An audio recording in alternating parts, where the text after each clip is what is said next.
मी महेश सुधाकरराव गणगणे, अधिकृत उमेदवार महाविकास आघाडी काँग्रेसचा मी उमेदवार आहे।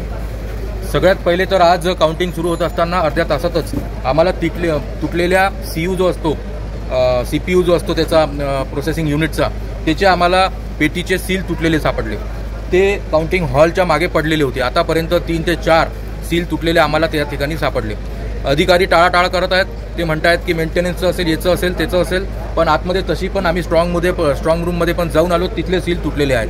त्याच्यामुळे तो सगळ्यात मोठा त्या ठिकाणी घोटाळा या ठिकाणी दिसून येत आहे। दुसरी गोष्ट म्हणजे त्या ठिकाणी 2 मशीन आतापर्यंत अशा झालेल्या आहेत की त्याचा C17 फॉर्म आणि मशीन नंबर हा वेगवेगळा येतो आहे। त्यामुळे हे मोठ्या प्रमाणावर इथे घोटाळा दिसतो आहे। आम्ही आता आरओला रिक्वेस्ट केली आहे की लवकरात लवकर ही काउंटिंग प्रोसेस थांबवावी, आणि ते आता टाळाटाळ करत आहे। आम्ही लवकरात लवकर आता कोर्टामध्ये जाऊन त्या ठिकाणी तत्काळ या प्रोसेसला स्टेसाठी आम्ही जातो आहे। आपण या ठिकाणी आक्षेप घेतला का निवडणूक निर्णय अधिकाऱ्याकडे? आम्ही आक्षेप घेतलेला आहे, लिखितमध्ये घेतलेला आहे या ठिकाणी आरोकडे, आणि लवकरच आम्ही कोर्टाच्या प्रक्रियेची आता सुरुवात करणार आहे। कारण की क्लिअर कट त्या ठिकाणी घोटाळा या ठिकाणी दिसतो आहे। मशीनाच्या सील फुटलेल्या आहेत आणि C17 चे फॉर्म नंबर पण मॅच नाही होत आहेत मशीनसोबत। ही मागणी काय केली आहे तुम्ही? आम्ही काउंटिंग प्रोसेस थांबवायची। मतगणना जारी आहे का? तरी ते जबरदस्तीनं मतगणना समोर नेण्याचा प्रयत्न करत आहेत, पण आमचा पूर्ण प्रयत्न चालू आहे तिथे की त्या ठिकाणी हे थांबलं पाहिजे आता काउंटिंग प्रोसेस, कारण की क्लिअर कट एव्हिडन्सेस आहे त्या ठिकाणी।